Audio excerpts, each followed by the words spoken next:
नमस्कार साथियों, मेरा नाम पिंटू गुप्ता है और इस वीडियो में आपका स्वागत है। ये वीडियो बहुत ही खास है आपके लिए। जब भी आप कोई एलआईसी का प्रपोजल फॉर्म भरते हैं, तो कई बारी बहुत सारी कटिंग हो जाती है आपसे और कुछ मिस्टेक हो जाती है जो कि अच्छा नहीं लगता। इसलिए फॉर्म भरने से पहले ये एक पीडीएफ फाइल है। मैं ये बता दूंगा कि आपको ये पीडीएफ फाइल कहाँ से मिलेगी। वहां से डाउनलोड करके इसको भरिए। इसको भरने के बाद आप प्रपोजल फॉर्म भरिए। आपको कभी भी प्रपोजल फॉर्म में कटिंग नहीं होगी।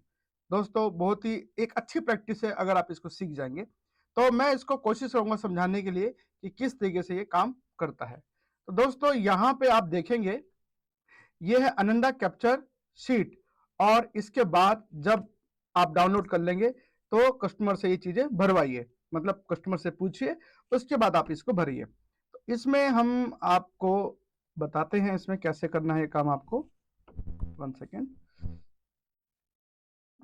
कस्टमर का नेम, मान लीजिए कोई कस्टमर है, उसका नाम अजय है। मान लीजिए आपने अजय उसका नाम लिख दिया यहाँ पे। आधार नंबर जो है उसका आप यहाँ पे आधार नंबर लिख दीजिए। पैन नंबर उसका यहाँ पे लिख दीजिए। डेट ऑफ बर्थ, मान लो किसी का डेट ऑफ बर्थ है 1/1/1990, आपने डेट ऑफ बर्थ लिख लिया। प्लेस ऑफ बर्थ, किसी का अगर प्लेस ऑफ बर्थ फरीदाबाद है तो आप लिख दीजिए प्लेस ऑफ बर्थ, जो भी उसका प्लेस ऑफ बर्थ है। इसके बाद उसकी ईमेल आईडी जरूर लिखिए। It is very important. Mobile number उसका जरूर लिखिए, जैसे कि मेरा मोबाइल नंबर है, मैं लिख देता हूं अपना मोबाइल नंबर। यहाँ मैं अपना मोबाइल नंबर पूरा नहीं लिख रहा। एजुकेशन जो उसकी है, 10th है एजुकेशन, या 12th है, ग्रेजुएशन है, बीटेक है, आप वहां लिख दीजिए। बैंक का नाम, देखो बैंक का नाम बहुत जरूरी है। जैसे किसी का बैंक एच में है, लिख दीजिए एच।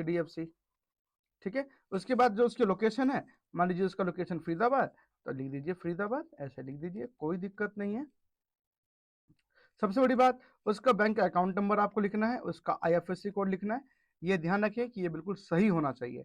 मदर का नेम, मान लीजिए किसी उसकी मदर का नेम है अंजलि, सपोज मान लेते हैं अंजलि, तो यहाँ अंजलि लिखा। उसकी एज कितनी है, मान लीजिए 60 है, तो यहाँ उसकी एज 60 लिख दीजिए।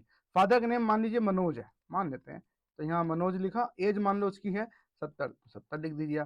वाइफ का नेम, मान लीजिए उसकी वाइफ का नेम अनीता है, तो हमने अनीता लिखा यहाँ पे। और यहाँ पे उसकी एज, मान लीजिए कि उसकी एज है 30 एज है, तो हमने यहाँ पे 30 लिख दिया। अब ये इंपॉर्टेंट है, सिस्टर, ब्रदर, सन, डॉटर। ये जो है सिस्टर, ब्रदर, सन, डॉटर, ये इंपॉर्टेंट है। मान लीजिए किसी की सिस्टर है, एक है, एक सिस्टर लिखनी है यहाँ पे। और उसका यहाँ पे उसकी एज, मान लीजिए उसकी एज है 35, 35 डाल दीजिए। ठीक है। ब्रदर कितने हैं, मान लीजिए उसके ब्रदर 3 ब्रदर है, तो यहाँ लिखिए 3। यहाँ उसकी एज, मान लो तीनों ब्रदर की एज है 21, एक की है 25, एक की है 29। इस तरीके से आपको ये डालना है। उसके बेटे हैं, मान लो उसके बेटे नहीं है, तो यहाँ पे नील, नो लिख देना। डॉटर है, मान लीजिए 2 डॉटर है, तो दो यहाँ लिखा। दोनों की एज मान लीजिए एक की 3 है और एक की 6 है।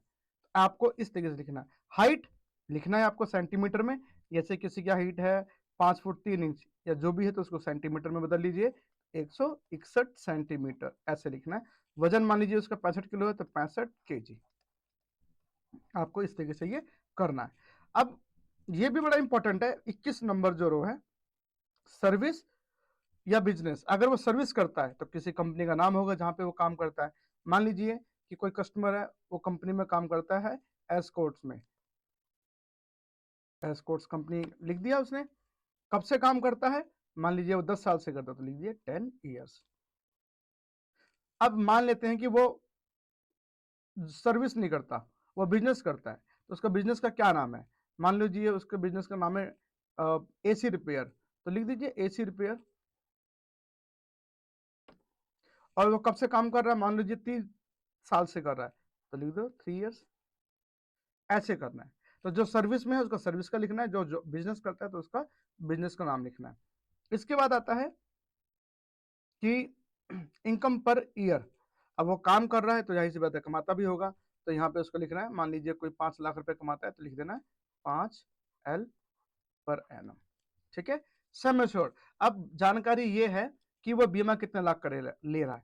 तो वो मान लो बीमा ले रहा है 20 लाख का, तो लिख दो 20 लाख, ऐसे लिखना है आपको। टेबल, मान लीजिए वो 736 नंबर टेबल ले रहा है, तो लिखो 736। 25 साल की ले रहा है, तो 25 यहाँ लिखो 16। ये पूरा प्रॉपर लिखना है इस तरीके से। ठीक है। प्रीमियम कितना है, मान लीजिए इसका प्रीमियम आ रहा है 1 लाख रुपए आ रहा है, तो लिखो 1 लाख जो पूरा है। इसका प्रीमियम मोड क्या है, अगर ईयरली ले रहा है तो ईयरली लिखो, मंथली ले रहा है तो मंथली लिखो। नॉमिनी का नेम, एज और रिलेशन, मान लीजिए इसमें नॉमिनी है, इसकी वाइफ का नाम है अनीता, मान लेते हैं अनीता, वाइफ लिया हमने। उसकी एज पूछ रहा है, लिख दो एज।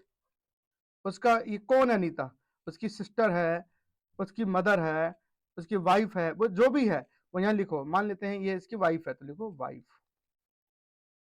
इसके बाद जो एजेंट है, जो एडवाइजर है, वो जिसका बीमा कर रहे हैं, तो क्या उसका उससे कोई संबंध है ब्लड रिलेशन में, अगर नहीं है तो लिखो नो। और मान लेते हैं कि उसका रिलेशन है तो फिर नो नहीं लिखना है, वो रिलेशन लिखना है। क्या लिखना है, वो मेरा ब्रदर है, मान लो आप अपने ब्रदर की पॉलिसी कर रहे हो तो लिखना है ब्रदर। ठीक है, 30 जो रो है नंबर की उसको ब्लैंक छोड़ दीजिए।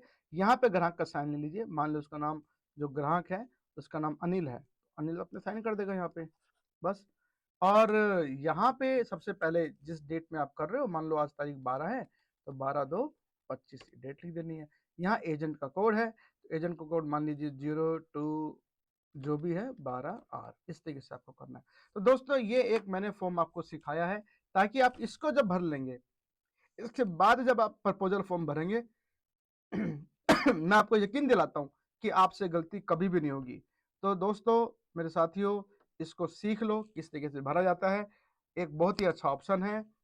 ये पीडीएफ फाइल कहाँ से मिलेगी, मैं आपको लिंक शेयर कर दूंगा इसका। So thank you very much और हैव अ गुड डे।